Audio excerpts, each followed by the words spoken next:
I'm just thinking about how Black people love to say, I'm not my child's friend. I'm not their friend. I'm their parent. And I hate that shit. Welcome to the Black Mother Wound podcast, where we center the stories of Black women as we heal from the painful relationships with our mothers. Welcome to the Black Mother Wound podcast. I am your host, Jennifer Arnice. I hope that everybody is doing well today.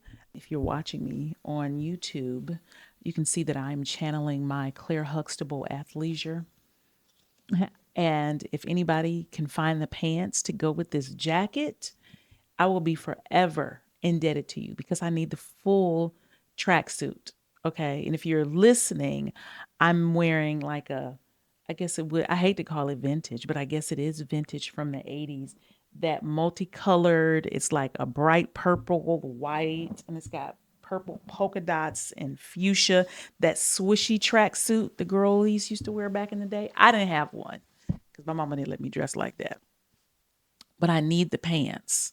So if anybody out there can procure the pants in an extra large, hit me up in my DMs, okay? Or send me an email, please, ASAP. What's going on with me in my life right about now? I'm just going to say this. I could talk about this all day, but I'm going to get it out the way. Vincent got a car. If you have been following this journey on IG, where I've been talking about us searching for a car, my boo has a car. He has a pickup truck, actually. And it has been the thrill of a lifetime watching him. I mean, it's very healing for me. He's driving. Like, first of all, I'm officially retired as a chauffeur. I am no longer the MF and driver. That boy can drive himself, and he can drive me. So we were out this weekend. We go to Lowe's and Home Depot every weekend. So he drove to Lowe's, and I was just staring at him, and he looked at me like, "Girl, what is wrong with you? Why are you looking like that?" And I was like, "This is such a monumental event in your life." And he's like, "Oh, okay." And if you've been listening to me, you know how serious I take this parenting journey and all the things that I want him to experience as he transitions in a healthy way into adulthood. I think I transitioned into adulthood, but not in the healthiest way. There was a lot of stuff I missed. So I just love this for him. And I didn't have a car when I was in high school. I called the bus. I didn't get a car until my sophomore year in college. And I had to buy my car for my mother. I probably have told that story before. My refund check, it was like I had $1,500 left over, and I gave it to her, and I got her 1985 Toyota Corolla. And yeah, that's all I'm gonna say about that. But I'm so excited about this part of his life and how I think he's going to blossom, and he's also very independent, and he got things on his list and places he want to go when he want to go, and I'm like, "Yes.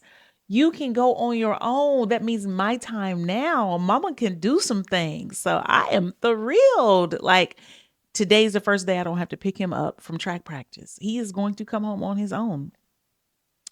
So any parents that have already gone through this, y'all know how exciting it is. And for y'all with the little ones, it's coming, and it's going to come fast. So start early, okay?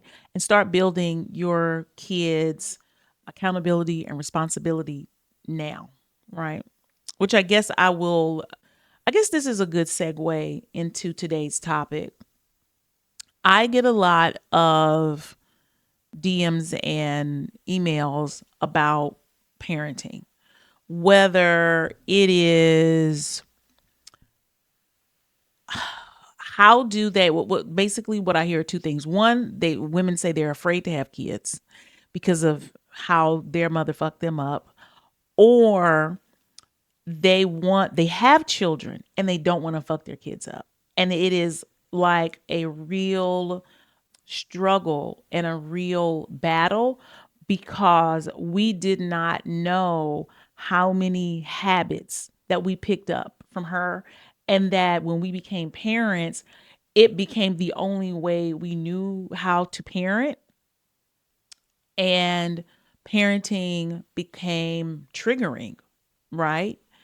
And so, and I totally can relate to that. So, I'm just going to talk about what you can do to not fuck your kids up if you have a mother wound. And it's not what you think it is. Every time I talk about this, like in with my clients and my students, they never realize, like, or think or imagine this is what I'm going to say. The best parenting advice I can give you, and if you don't know, my son is 17, he'll be 18. I'm a single parent, a solo parent. His father has never been a part of his parenting journey. My, there's no aunts, uncles, grandparents that are like in his life on a regular basis that are parenting him with me. This is the parenting according to Jennifer, okay? The number one thing you can do to be a better parent is heal your childhood trauma. It has nothing to do with the relationship with your kid. That's not primary. The primary focus is the relationship you have with yourself. So everything that I talk about every week will make you a better parent. Now, what I want to do is also help you kind of level set and set your expectations, because you're never going to be a perfect parent and you will make mistakes. So if you are trying to avoid every mistake, you are already fucking your kids up even worse. Like, this goal to be a perfect parent and not fuck them up is probably doing more harm than good, because you are operating from a space of emotional lack. You're operating out of fear. You're operating out of regret. You're operating out of shame. And you can't have a healthy relationship with someone when that is the lens that you're looking at. And a lot of people, I think, damn near, I ain't gonna say everybody, because y'all hate when I do that. And it's not everybody, but a lot of people who parent, the main thing they're trying to do is be different than their parents. It's like, I want my kids to have a different childhood than I had. And I understand that, because I wanted and still want my son to have a different childhood than I had. But we don't look at our kids as individuals when you are so hyper focused on what your childhood was like, and you just want to make it the opposite. You're actually not thinking about your kid. You're thinking about yourself, and you're thinking about how you felt. And how you felt and how your kids feel aren't the same all the time. So you have to be in the present moment, parenting your kids, not from a generic aspect, but from like a very specific way, because you're getting to know them as individuals, right? And when you are so consumed by making their life not be what yours was, you're really not paying attention to your kids. You're paying attention to yourself. And that is the first thing you need to clear up. And the only way you can clear that up is to do a real honest assessment of where your childhood traumas are still popping up for you, and work on those. And I have a very transparent, vulnerable parenting framework, right? I don't act like I have it all together. I don't act like I know everything. I don't act like I know what my son is thinking. And I talk to him about that. I talk to him about my parenting, because parenting It's not a one way thing. We were like taught it was one way. The relationship went, I'm going to tell you what to do. And then we do what they say. That was it. And it is objectifying. We weren't taken into account of like being a full human being. Right. And I think that that's the biggest thing missing in parenting is we don't see our kids as a full person with thoughts, ideas, emotions, perspectives, very honest, clear perspectives. They see some shit that we don't see.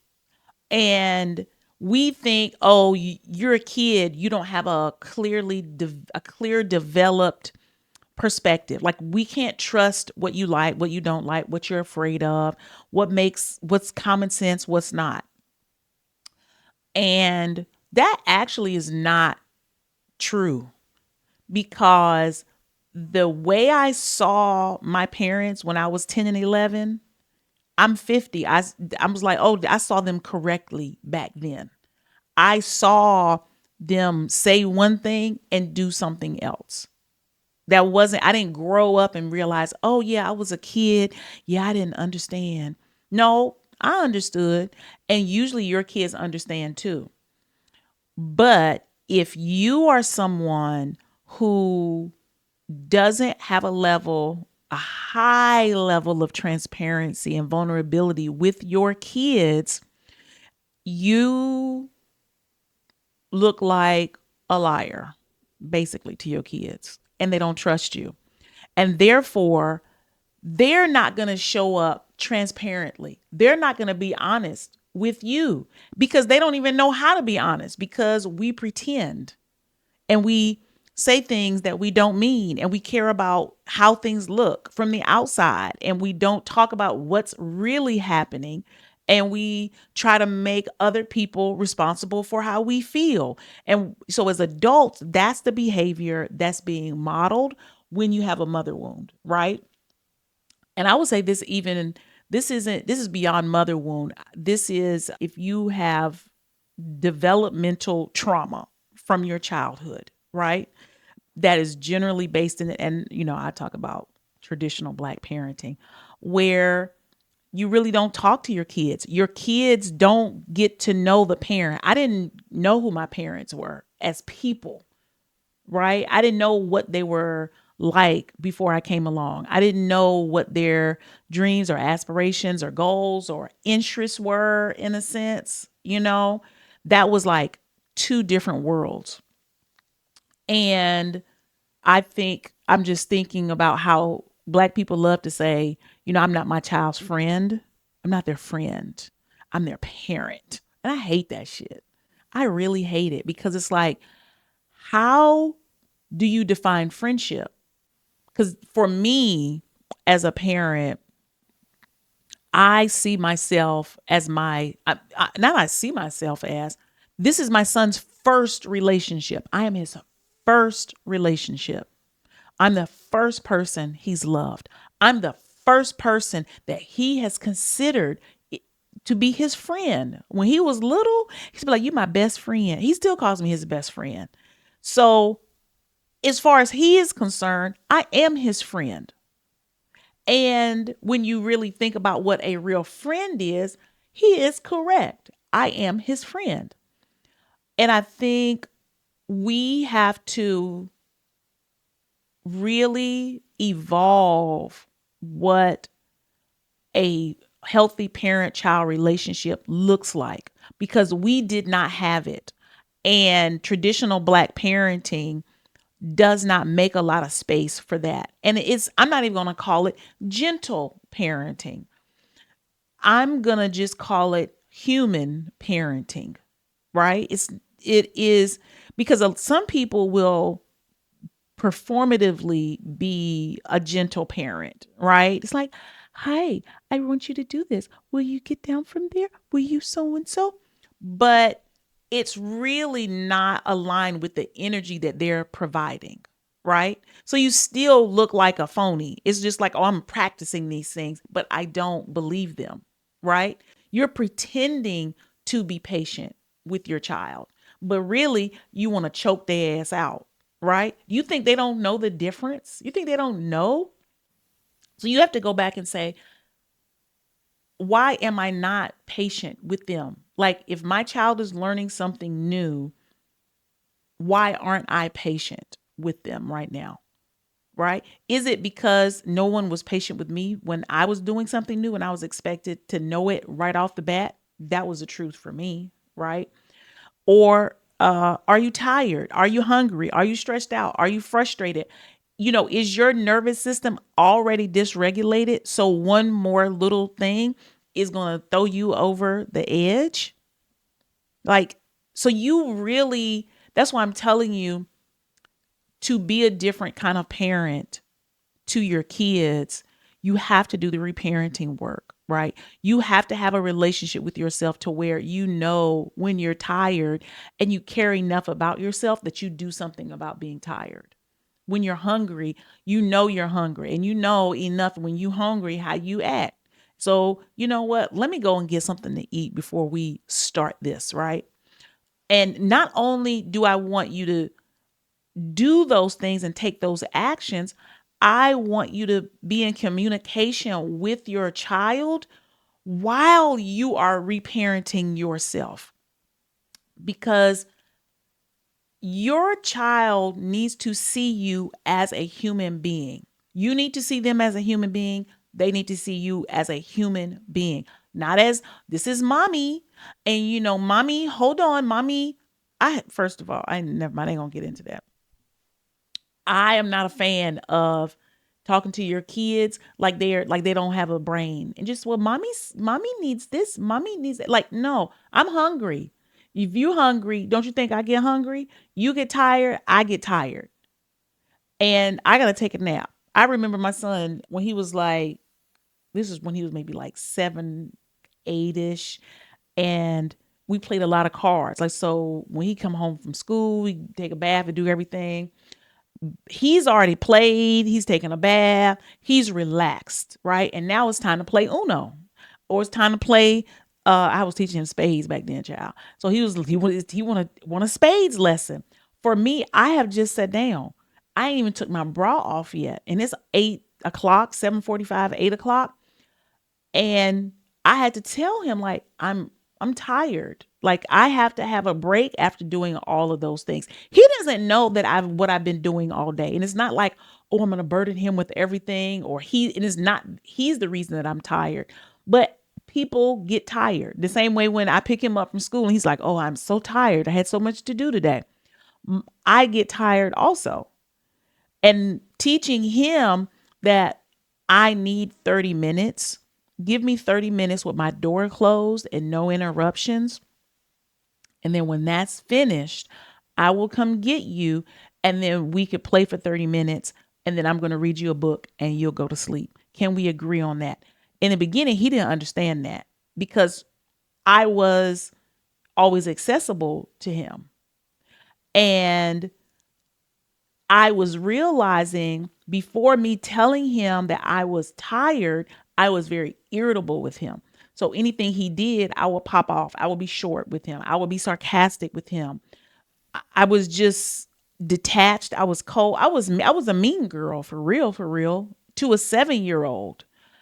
And I was like, and I would think to myself, why do you feel like that? Like, I would be pissed at him. I would be so freaking mad at him. Like, thinking, all he want to do is play. Like, why are you so mad about it?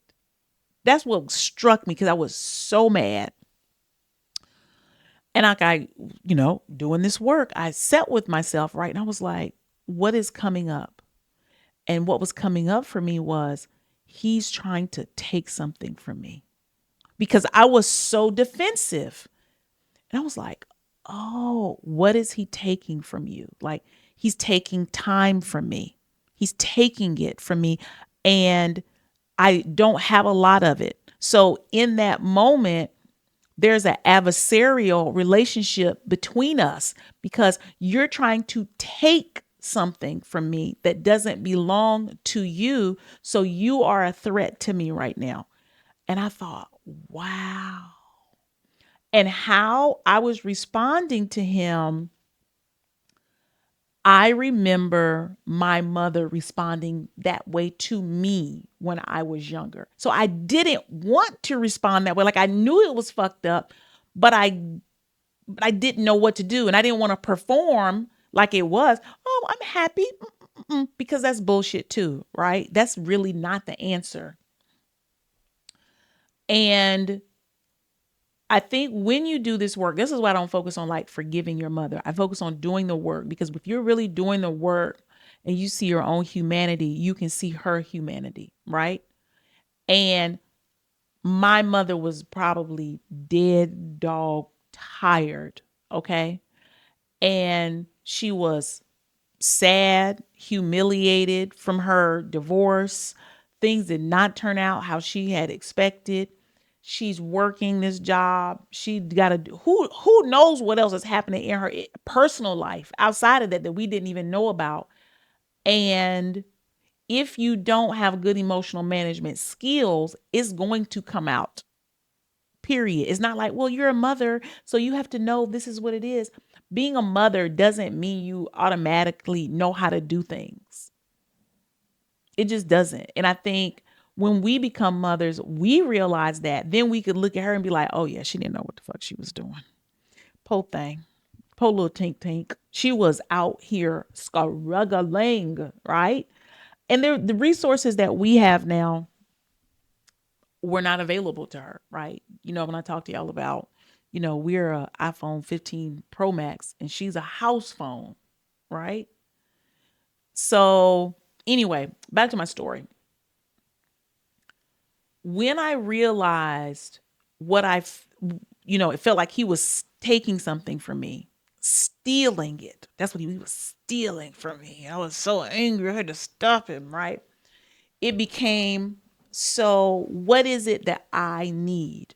And that's when I realized I need some time just to be with myself. I need for no one to need or want anything from me for a little while.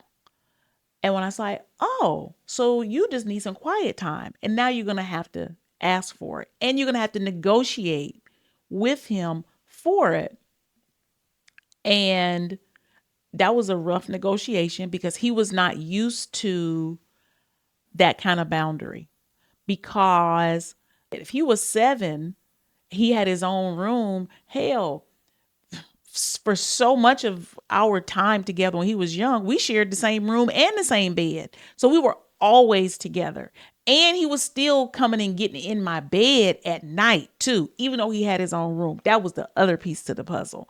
That was like, oh my God, this bro he just is stuck like Chuck on me. I was like, I need some space.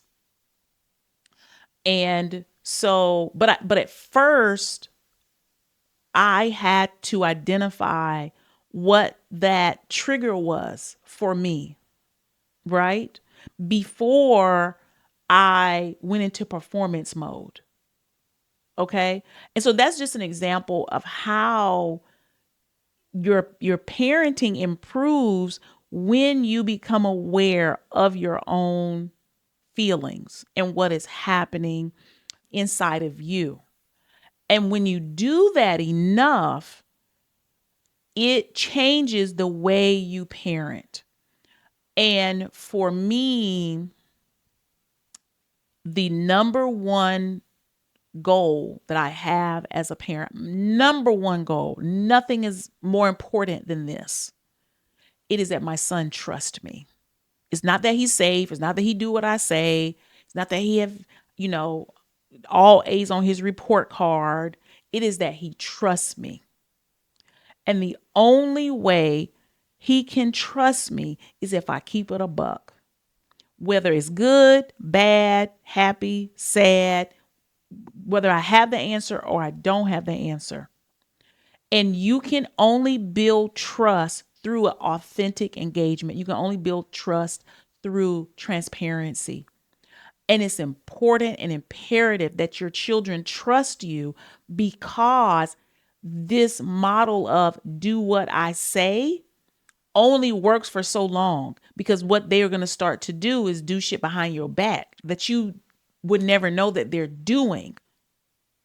And you need your kids to come to you. You need your kids to trust your guidance and your leadership, because you have to transition them into being an accountable, responsible human adult individual in the world. And that can only happen if, one, you model that behavior in your life and you model that behavior with them. And if you build that trust, so they will listen to you, even because I realize my son is still going to need my guidance in his 20s and his 30s. I don't want him to take just everything I say. My mom said do it, so do it. But I want him to know when to trust me. That means I have to trust myself. But guess what? In this process, it goes so deep. It's like looking into a mirror at a carnival, and you just keep seeing yourself deeper, deeper, deeper. As I prove myself to be trustworthy, he learns how to trust himself. He learns how to be authentic. He learns how to communicate transparently, vulnerably. He learns how to ask for what he needs. He learns how to set boundaries in relationships, right? This is so juicy and it's so simple, but at the same time, it really requires that you are able to do the work on you first and continually. And I always suggest letting them in on that process, because guess what? You are going to make mistakes, and they're going to have to, as an adult, learn how to do repairs for shit that we fucked up. Yeah.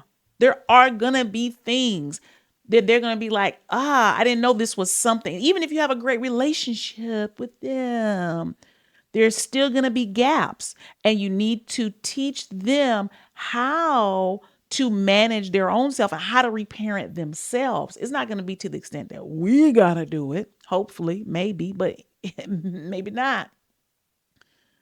But so we're showing them all along the way, this modeling, their brain subconsciously is picking this up, right? This is, for me, my parenting strategy. And when I look at my son, when other people look at him and see him, it's like, oh, this is the motherfucking evidence right here, because he is top tier. And it's not just because I've been a perfect parent. It's because of the work I've done to repair myself, and also repair with him, continually repairing our relationship from the mistakes I made. And that only can be done with honesty and transparency, right? So I hope that is helpful. I said a lot in this time. I feel like I could do a whole parenting series. If y'all are interested in a parenting class, like how to parent when you have a mother wound, let me know, because I've been thinking about it, but everybody in this community doesn't have kids. So I don't do a lot of parenting content, but I think it's really important. So drop me something in the DMs or email me if you think that will be something that will be useful in this community. Okay, I think that's all I have for today. I appreciate y'all. I'll see you next week. I love saying that. Take care of yourselves. And if you're not following me, holla at me over on IG, because we really do have a good time in my stories over at Black Mother Wound. And I will see you guys later. Bye.